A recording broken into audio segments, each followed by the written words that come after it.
It's been 20 years since airplane hijackers took down the World Trade Center and struck the Pentagon, pulling off the deadliest terror attack ever to occur on U.S. soil. We look at how this infamous event has reshaped the laws of the United States. Denver-based reporter Amanda Pampuro investigates the enduring debate over growing government surveillance powers in the wake of 9/11. Third floor, Government Information Library, wooden door. Oh, so you're on the fourth floor. So Oh. it might help. If you go down the stairs, the thing is these floors, I will say, are a little bit wonky. This is it. I am standing in the Government Information Library on the third floor of the Norland Library at the University of Colorado Boulder. In my hands is one of the official copies of the Uniting and Strengthening America by Providing Appropriate Tools Required to Intercept and Obstruct Terrorism, Act of 2001, also known as the USA Patriot Act. I was doing an interview like this when we saw the first tower hit. All of a sudden, people were rapping very hard on the door and saying, "Get out of here. There's a plane heading toward the Capitol." Of course, that was Flight 93. And so we adjourned as fast as we could to about 5 or 6 blocks away to one of my staff members' homes, where we sort of began to try to figure out what was going on. That's Russ Feingold, former 3-term senator of Wisconsin and current president of the American Constitution Society. He was in Washington, D.C. on September 11, 2001, when al-Qaeda hijacked 4 commercial airplanes targeting 4 symbols of U.S. power. He was there when Congress reconvened. The thing that I was struck by was actually how good people were conducting themselves, how well people were conducting themselves at first, in the first few weeks. There was a spirit of, look, this has nothing to do with politics. We've been attacked. But things really went off the rails a few weeks later when we were getting ready to pass something that I assumed I would support, which was an updating of law enforcement authorities, surveillance authorities, to meet the crisis. The problem is that because of political gamesmanship and exploitation of the moment, we ended up with a USA Patriot Act, which was really a very bad piece of legislation, not well considered, and in many respects having nothing to do with terrorism. It was just opportunism. And so I ended up being the only senator voting against it.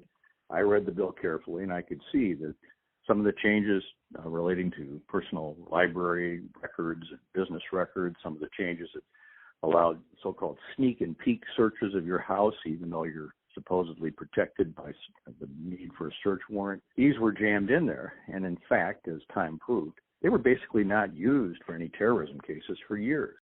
In the years since, the USA Patriot Act has become shorthand for government surveillance programs and data collection. Chris Finan, executive director of the National Coalition Against Censorship, wrote The History on the Fight for Free Speech in America. It's called From the Palmer Raids to the Patriot Act. I do want to ask, there's a description you use in the book where you're talking about the benign things that the Patriot Act did, strengthening money laundering, tightening visa regulations, and modernizing electronic surveillance. I'm curious where you see the line between modernizing electronic surveillance in the digital age and expanding beyond the scope of free speech. Right. Well, that, of course, what we've been arguing about ever since. What is an appropriate standard and methodology for the government to use in obtaining surveillance? How is it monitored? How is it reported to government officials who have oversight? Most of the powers that were controversial in the beginning were ultimately made permanent. This is a historic and probably inevitable conflict between the government's desire to expand its power, protect national security, and the concerns of civil libertarians and others that expansions of that power are going to lead to further abuses. So I think what really happened in the wake of the Patriot Act was that there was a broader awareness developed about that conflict than we'd ever known before. The U.S. Patriot Act expired in December 2020, along with Section 215, the Lone Wolf provision, and others. But that doesn't make U.S. surveillance programs a thing of the past. Notably, the 2008 amendments to the Foreign Intelligence Surveillance Act, or FISA, and the U.S. Freedom Act of 2015 effectively replaced the most problematic portions of the Patriot Act. This begs the very simple question: why does the government perceive the need to collect surveillance? I posed this question to several federal agencies and former government employees, most of whom declined to answer on tape.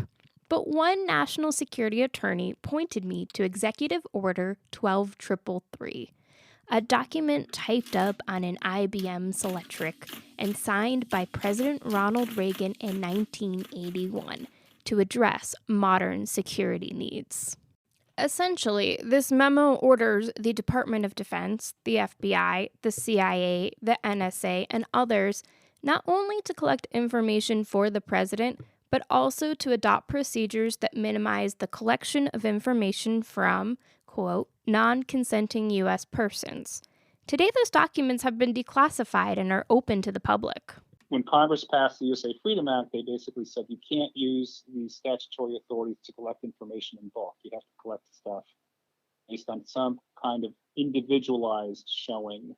This is Alex Joel, a senior project director and adjunct professor at the American University's Washington College of Law.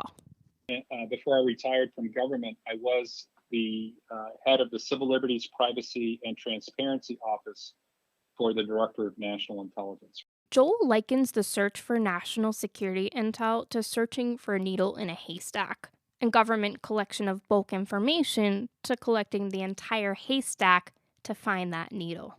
Would like a public statement, social media post talking about either Black Lives Matter protest or the January 6th Capitol riot, would public postings about that give probable cause to want to look at electronic records like emails or browser history? Yeah. I mean, I don't know. I haven't been involved in the details of how they can try to make a case out, but just to explain it, to be very extreme, if somebody says, I'm going to blow up, the federal blah, blah, blah building tomorrow.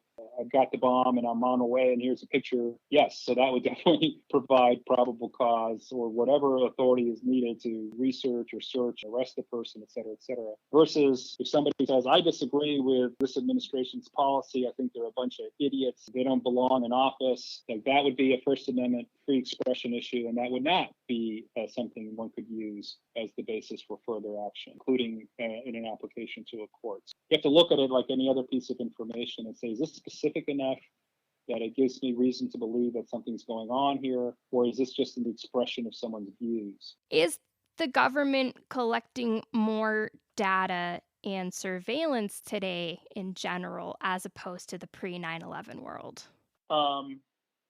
Yes, there's just more data. The world's gone digital.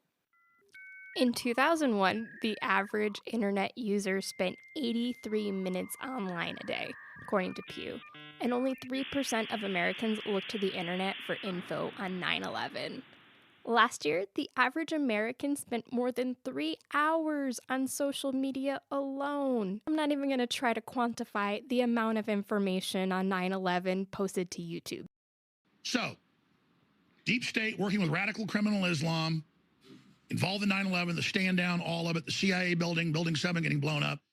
It's really by virtue of the explosion in digital technology that everybody is collecting more information than they ever have in the past. I think that's something that everybody has to wrestle with, including intelligence agencies.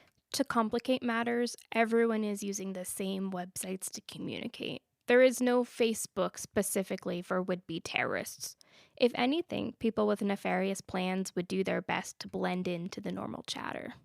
What I always tell my students, we have to make sure that the legal framework does two things. We want the nation to be protected. We need to authorize agencies whose mission it is to protect the nation to be able to do their jobs. But at the same time, we want to protect ourselves against those agencies. We don't want those agencies to go too far. We need to constrain them, restrain them, and oversee them to make sure that we're protecting people's privacy. Otherwise, we're going to create a surveillance state, a dystopia. We're going to create a terrible government. So we need to both authorize and restrain at the same time. When the USA Freedom Act passed in June 2015, then Senate Majority Leader Mitch McConnell is quoted as calling it a resounding victory for Edward Snowden.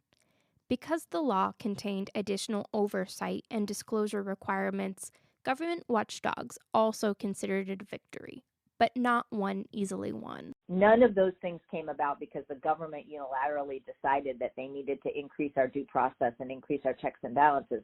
My name is Cindy Cohen, Executive Director of the Electronic Frontier Foundation. Changes were brought about by us, by the civil liberties community and ordinary citizens and members of Congress who demanded at least some additional protections for us.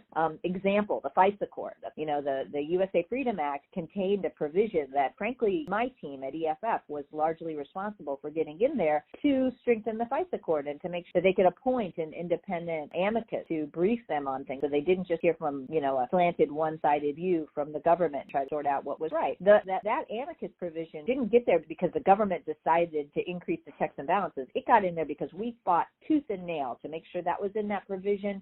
We had members of Congress stand with us. We had former members of the FISA court stand with us, and we got it into that bill and we got it passed. So, yeah, we've gotten some increased due processes and checks and balances, but it hasn't come because the government decided that they needed to up this. They fought every single one of them.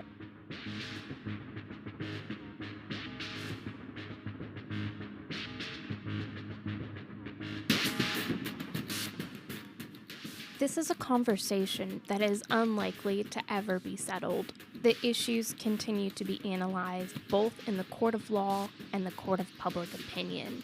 So I'd love to know what you all think. We're on Twitter at Sidebar CNS. And don't worry, the NSA is allowed to read anything publicly disseminated, and I was told they would be very interested in listening in. Thank you to Chris Burrow at the American Writers Museum in Chicago for identifying the Reagan-era typewriter from a photo provided by the Ronald Reagan Presidential Library in Simi Valley, Cali. Thank you, Philip Reed and Kate Tallman at CU Boulder for digging up that official copy of the Patriot Act. And thank you, Techno Axe, for making this music.